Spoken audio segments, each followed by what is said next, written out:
Hey y'all, Luna popping in on my 4 month anniversary as a nomad, and I'm going to share with you my experiences so far.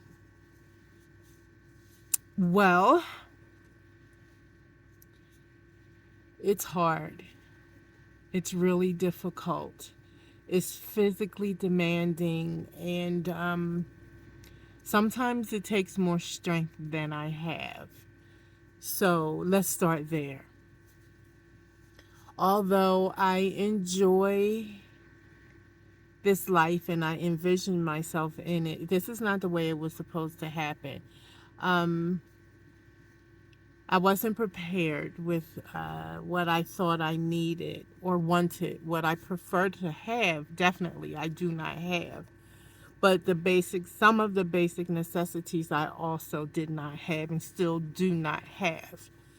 So that quickly dispels the myth, the lie, the misconception that this is cheap and an easy lifestyle to get into. It is not. You need some upfront money, and that's just the truth. I started out with a pop up in my van. I have since sold the pop up. The pop up was entirely too physically demanding for me. I don't even know why they sold it. Well, yeah, they just sold it to me because they saw sucker coming. Because it was no way that and he knew my physical limitations. There was no way that he even thought or imagined or believed that I could open and set up a pop up on my own. And I sold it because I couldn't. I could not do it. It was so hard to manually crank it up. Putting it down wasn't as physically demanding, but if you forgot one thing or one piece of the tent wasn't in properly, it wasn't it wouldn't function properly. So or it wouldn't close properly. So you had to crank it back open to find out where the obstruction was. It was not a good fit at all, and it was a dumb purchase. It was one I made in ignorance because I honestly just did not know. I had never even seen it pop up until I saw that one, until I bought it, and I was like, "Oh, this is super cute." Total girl, dumb move, but that's what I did. And after selling the pop up, that allowed me to get the Bluetti power station that I needed, and the solar panels on my roof, and my I have a diesel fuel heater now.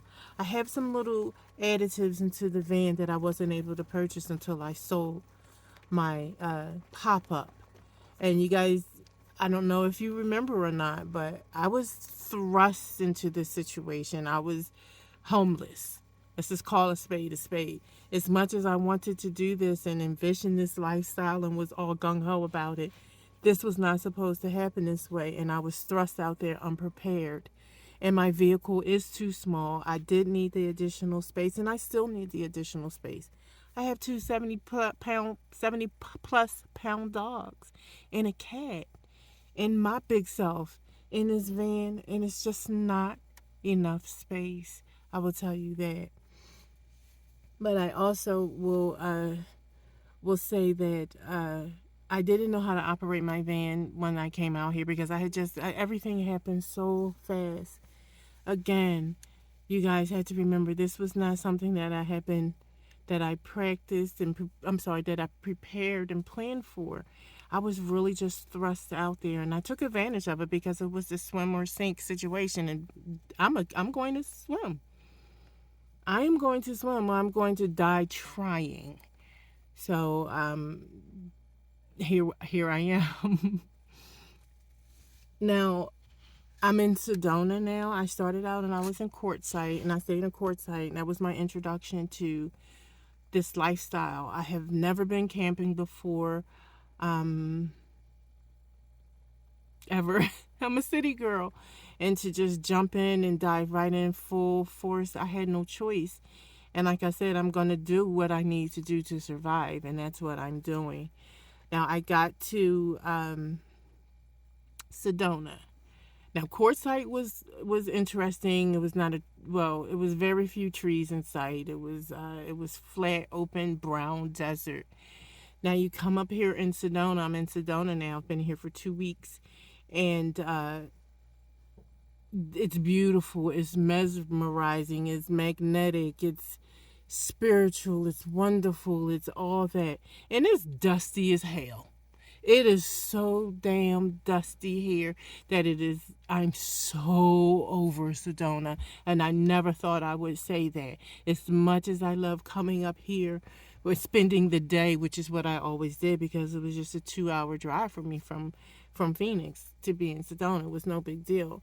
And you come home and you take a shower and you wash off all of the red rock, but you can't do that out here. I am dusty. My hands, no matter if you wet them, you try to wipe them off or anything, it's just like it sticks to you. You can't really see it as much, but I am covered with red. Everything in my van is covered with red. There is red dust everywhere. My boots are destroyed. And I won't say that my boots are destroyed from Sedona, but from this lifestyle, definitely, because, yeah, desert, rock, dirt, all this stuff is killing my boots. So that's another thing I need is another pair of boots. But out of the 4 months, I can say I desperately, desperately need another trailer. This is not enough space, period. I want, need, desire one that has a full working bathroom with a toilet and a shower and a sink. More than anything, I want to be able to wash my hands every single time I want to wash my hands without having to go through a procedure of boiling water. And I don't want to go through, I just want to be able to turn on the flipping faucet and wash my hands. So that is definitely, definitely the biggest negative for me. The biggest con for me is the inability for me to wash my hands at any given moment should I desire. Now, taking a bath and all, that's not too crazily difficult for me because I was never really much of a shower taker. And for those of us in the chronic illness community, you know that sometimes showers can just hurt so badly, can be painful for those of us who have nerve pain and fibromyalgia and things like that. It can be overwhelmingly painful showers. And a lot of people may not know that showers can also trigger anxiety attacks. So showers aren't big for a lot of people in the chronic illness community. So having to use a basin or a little kiddie pool and standing there and that's not that's not a deal breaker for me. But um you get clean the best way you can. And some people go to gyms and get showers at gyms. Some people have their little showers.